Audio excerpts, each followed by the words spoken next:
Hi, welcome everyone to our Cecilia Health webinar. I'm Emily. I'm one of our dietitians and diabetes educators here at Cecilia Health, and Amy, one of our other diabetes educators and dietitians, will be presenting today. Our topic is the new year for the new you, diabetes resolutions that stick. Here at the bottom, there is a phone number, 1-800-263-6317 if you're having any issues. But thank you everyone for joining us today. This is a great topic and a great time of year to get started with it as well. Now, as always, this is an interactive program. So the idea behind that is Amy will be providing a short presentation, and then at the end, there is time for Q&A. There is a questions tab off to the right on your toolbar. If you have a question or a comment at any point, please go ahead and fill that in. That just kind of helps bring up more topics for us to talk about as well. But if there's, something you want to ask Amy about, please enter it in underneath the questions as always. Now, as a disclaimer, we know that the information you are about to hear may motivate you to make some changes, but please do talk to your doctor before starting anything new. The Cecilia Health Certified Diabetes Care and Education Specialist will provide strategies to help you manage your diabetes, and this online Q&A session is intended to give general advice, and it is not a substitute for personal medical advice and involves the professional opinion of the Cecilia Health CDCESs as well. So here we have Amy Smith is our presenter for today. She has been educating patients about diabetes and weight loss for the past 15 years. She lives in Texas and enjoys spending time with her family, doing outdoor activities, being active in her local community with her church, and traveling as well. So thank you all again for joining us, and I'll hand it off to Amy. Thank you.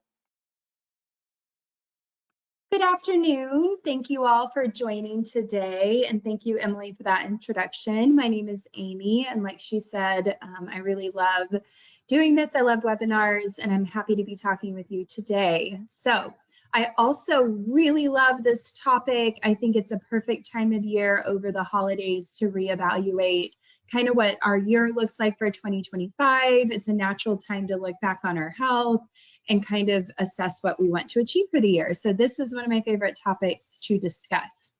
Today, I want to talk briefly about our agenda. So our discussion will include setting yourself up for success, being smart by understanding what a SMART goal is, writing down your goals, thinking about creating a team, thinking about our motivation behind our goals, and also remembering to be forgiving of ourselves.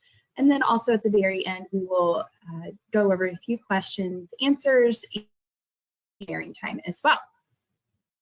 So let's go ahead and get started. So first of all, we want to make sure that we are setting ourselves up for success. So what can we do? Well, we need to ask ourselves this question: where can you better set yourself up for success? And these are the three main things that we want to start with because they are the most important and kind of the foundation.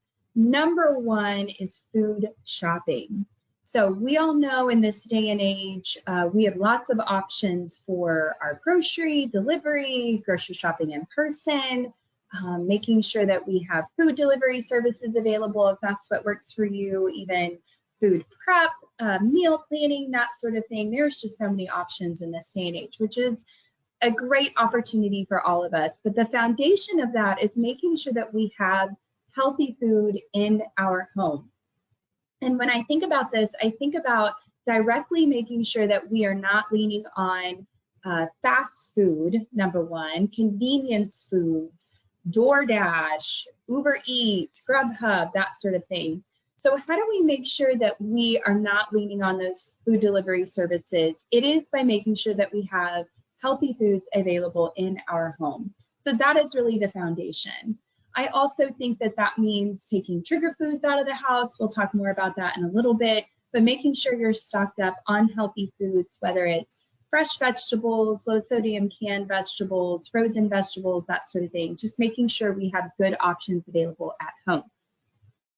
Also, we can prioritize grocery shopping as well, making sure that we are doing that regularly and making sure that we have healthy, fresh foods available at least weekly or every other week as well. Also, another way that we can set ourselves up for success is to go ahead and take a look at your kitchen cabinets and fridge. And so I know there's a couple different ideas we can think of when we start thinking about this, but the one on the forefront of my mind is making sure that when you go grocery shopping, you have these healthy foods at home. My number one thing is to make sure you can see them, that your pantry is organized, that your fridge is fairly organized, but that you can see the healthy foods that you have bought. For example, a lot of times people will put their fresh fruits and vegetables in a drawer in their fridge, when really you could probably put them in a clear glass bowl on the shelf in your fridge so that when you open that door, you can see it. Additionally, there are any trigger foods in your house or any foods that you want to have a little bit more self-control or portion control with, we can hide those foods. So for example, like cookies, cakes, candies, things like that, maybe put them in a closed container instead of out on the counter where you look at them, because we know that the old saying, you eat with your eyes first, that is kind of a trigger for some people to go ahead and want to eat them. Also, I don't usually recommend people go to the internet for much of anything, but there's two things I love the internet for: healthy recipes, searching healthy recipes, and then also organization ideas, quick and easy tips and tricks. So if you feel like you're kind of overwhelmed with the organization of your fridge and you're just not eating the food that you buy, or you're having a lot of food waste in your pantry, you can go into there, make sure that you get that organized with a few simple tips and tricks, and put some systems in place so you have easy accessibility to those foods. And then also just simply rearranging some of your kitchen cabinets might be helpful as well, making sure that you have access to your pots and pans, access to your Tupperware containers so you can save any healthy food that you have left over from cooking, those sorts of things. So we don't want to overlook this concept of possibly being able to have a little bit more organization and accessibility to our healthy foods in our home. Also, we want to make sure that we are really considering starting with a positive mindset, and I think we're going to go ahead and expand upon that a little more on the next slide. So we see here that this says success doesn't just come and find you, you have to go out and get it. I absolutely wholeheartedly agree with that. And one thing that we have to do in thinking in terms of success is asking, where are our barriers or our bumps in the road? What's going on here? So what is happening when you throw in the towel? You kind of give up and say, this isn't working for me. Well, the first question we can ask ourselves is, what is actually happening when we fall off that wagon? Do we have any extra stress in our lives? And we know that stress is not limited to difficult seasons of life like moving or a sick family member or a change in a job or stressful finances. Sometimes you can fall off the wagon just because it's the holidays, because it's a change in routine. It might be a good thing in your life, but it also might be something that kind of gets you off of your path that you are on towards reaching your goals. So that's something we want to think about, is what is happening in those seasons, and then we can kind of prepare for them, which we'll talk about more in just a second as well. Also thinking about who influences you to quit your goals or be sidetracked from your goals. We'll talk a little bit more about that later. And then also thinking about how to bounce back from that. How do you set different fail-safes in place to get you back on track once you are off track for whatever reason? So I think the next natural step in kind of thinking about this, where did I get off track, is kind of digging a little bit deeper and thinking, how can I learn from my previous mistakes? So we've identified maybe the times where we're getting off track during the year. I know for me, that's definitely personally during the holidays. I have a lot more foods in my house that I wouldn't have normally, sweets, treats, things like that people give me. So that would be the thing that I would first identify, and then also learning from previous mistakes. So thinking, okay, how can I make sure that we get rid of these things quickly, or maybe don't allow them into our home or give them to someone else, etc. But it is important regardless that you remember to pick yourself back up, dust off your knees, reassess, and then go ahead and review your trends and habits like I just explained, and think to yourself about the future and how you can adjust accordingly prior to those seasons kind of creeping up on you. So how do we do that? Well, first of all, we really want to think about awareness. So we just talked about looking back, identifying those seasons, really digging deep and thinking, what is happening here? What time of year of this? Why is this happening? That sort of thing. I also really like to make sure that awareness, is extremely important. A lot of people will get on the scale 2 months, after 2 months and go, I just don't know what happened here. So when we're looking back, we're looking to try and figure out what was going on, really identifying those patterns. We know that disrupting those old patterns actually change your neurons. So we want to have awareness. We want to think back. We want to look at those trends and what happened. Then go ahead and think, how do I feel about this? Like, how do I feel now that maybe I've gained a few pounds over the holidays? How do I, make a plan going forward? Do I have a negative self-belief about this, or do I have a positive belief that I can go ahead and make changes moving forward that are going to set me up for success in the future? And that kind of goes with this quote here, your mind is a powerful thing. When you fill it with positive thoughts, your life will start to change. And I absolutely 100% agree with that. So we're looking at awareness, we're looking at patterns, our perception, thinking about where our thoughts go. And then next we're going to talk about, once we've kind of identified all these different areas, we want to go ahead and set some goals. So we've done some good evaluation. Now we're going to talk about how do we set goals.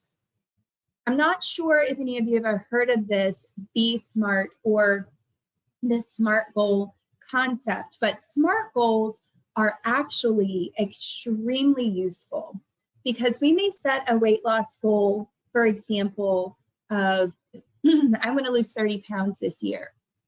We have to ask ourselves, how are we actually going to go about doing that? Well, the first thing we want to do is set that goal. So be specific. So set a 30-pound weight goal. Then we want to make sure that it's a measurable goal. So we set a specific number, so we know that's measurable. So specific is, what do you want to do? Measurable is, how will you know when you've achieved it? So what's that number that you're trying to get to?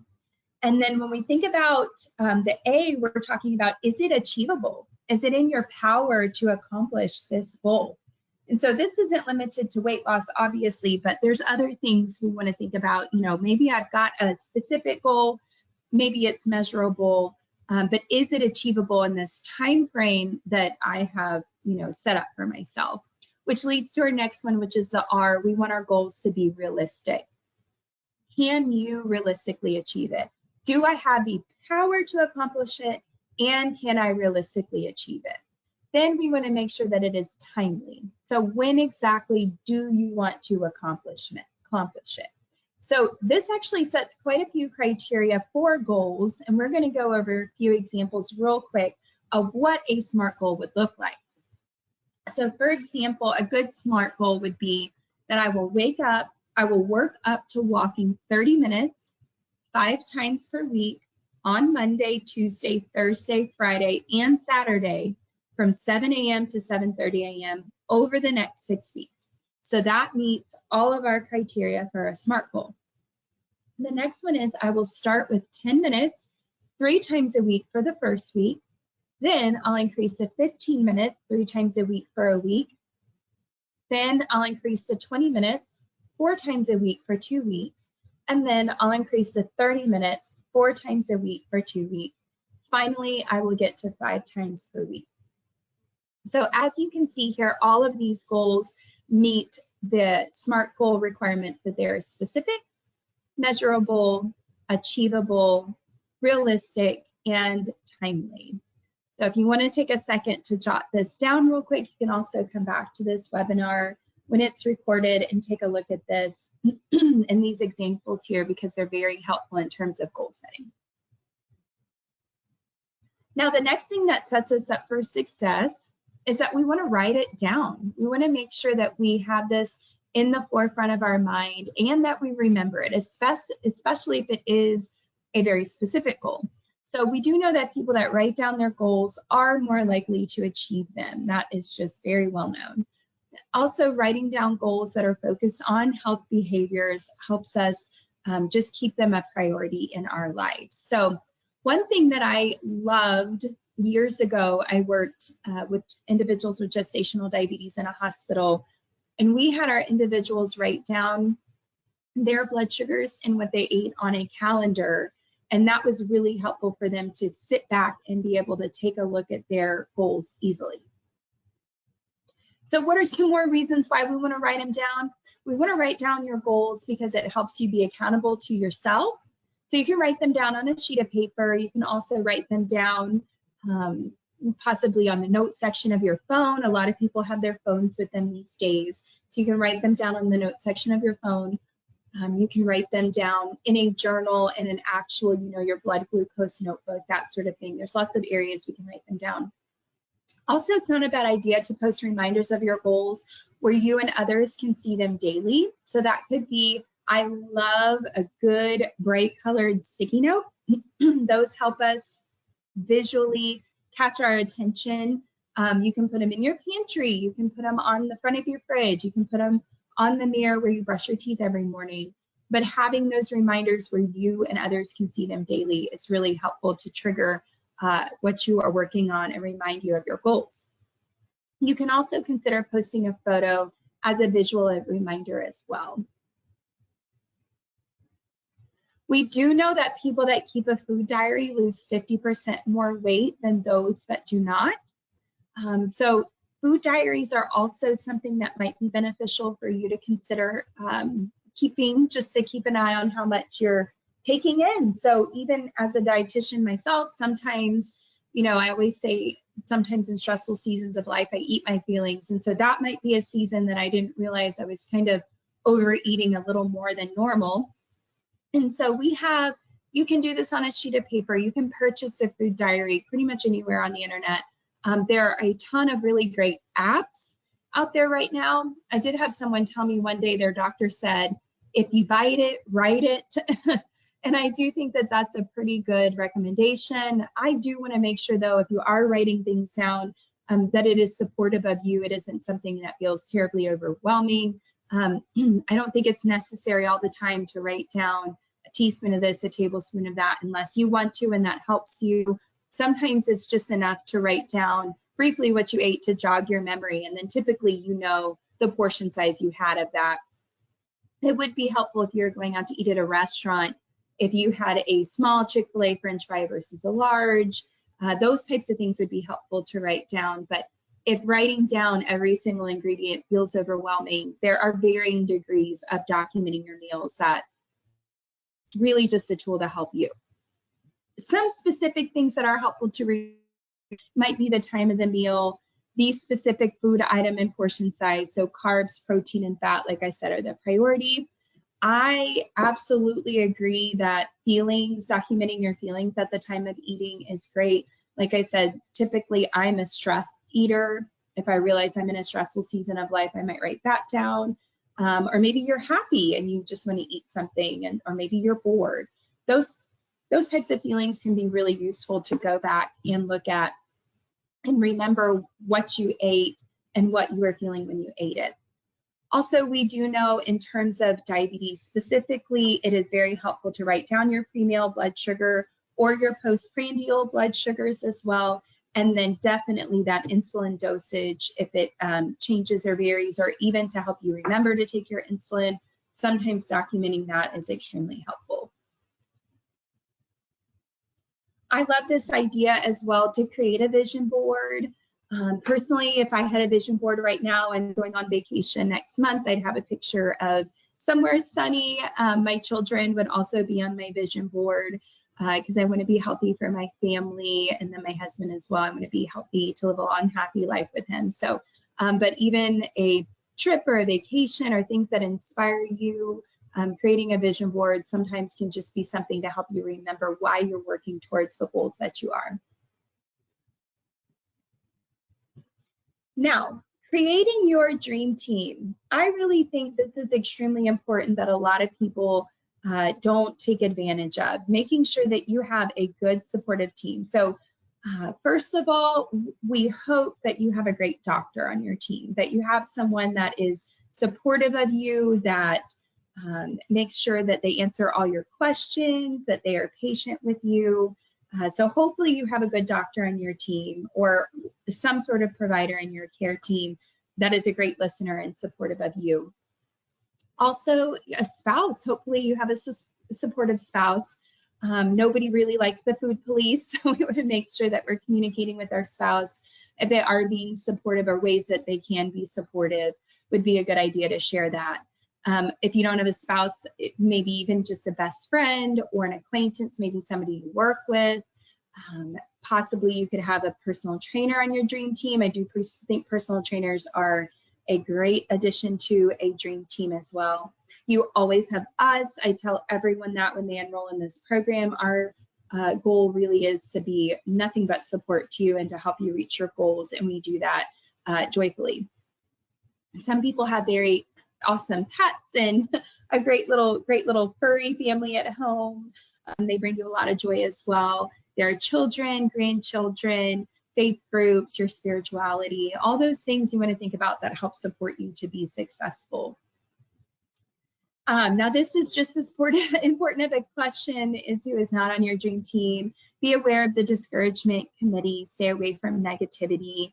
Be mindful of the company you keep. Are your friends supportive? Consider pruning your circle if it's not healthy for you. Or maybe you just don't talk about those things with the people who are not supportive. Maybe you have friends or family members that are like, no, just go ahead, eat it. Don't worry about your diabetes. Maybe they don't have diabetes and they don't really understand the challenges with it. So having a friend that you know has diabetes or you know is just extra supportive of your diabetes is really helpful. Hopefully, again, that's a spouse as well. You can also let a few people know some of your goals if you feel comfortable with that. I'd really appreciate your support. I'd appreciate you stepping in and, encouraging me, let's get rid of the chip basket on the table, or let's just set aside 15 chips, send the rest of it back. Maybe we don't go out to eat every single day of the week when we're at work. Maybe we just go out once a week, that sort of thing. Just remembering to be communicative with the people around you in your life and ask them to be supportive of you. Now, this is really important to think about in terms of goal setting and just goals for the year, is really to kind of evaluate how motivated are you. So, and this is something you can ask yourself throughout the process. I know we specifically asked this question, but this is really important to ask yourself, how important is it to you to achieve this specific goal? So on a scale of 0 to 10, with 0 being not important and 10 being very important, where would you put yourself? I would say there isn't a direct answer for this, but if I were to ask myself this question, if I had something that was along a 6, 7, or 8, that would be something that would be considered very important for me, and it might be something I want to prioritize setting a SMART goal around for this year. And lastly, but not least, it is obviously important for you to give yourself a ton of grace and patience. I love this quote. It is act of grace to forgive. It is an act of love to offer yourself another chance. So I always tell everyone we can't change the past, but we do have a positive influence on our future. So all we can do is start over every single day. Trying to be positive, optimistic, remembering what our goals are. I personally do not believe that shame is a very good motivator, and so we have to lay that down and forgive ourselves for whatever happened in the past to reprioritize the future. So being optimistic that we can reach our goals now that we've talked about how to set a goal, what exactly we're looking for, making sure that it's measurable and attainable, that we have a great team. Then you have a little bit more of an organized perspective and plan to kind of reach your goals moving forward. So be patient with yourself, be forgiving, and then remember that every day is a new opportunity to reach those goals that you are finding important for 2025. So thank you so much for listening to this webinar and being a great audience. At this point in time, I'd love to take any questions that you have. Maybe they weren't answered, or I touched upon something that you'd like a little bit more clarification about. Go ahead and use the question tab, and I'd be happy to answer any questions you have.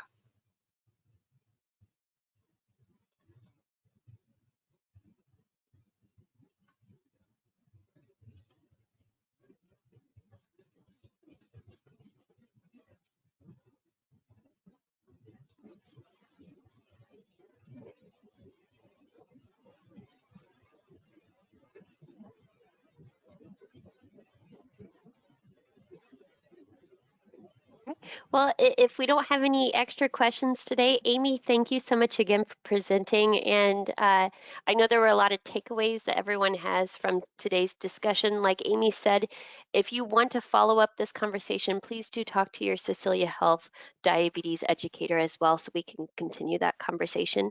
Next month, our webinar is all focused on medications and insulin as well.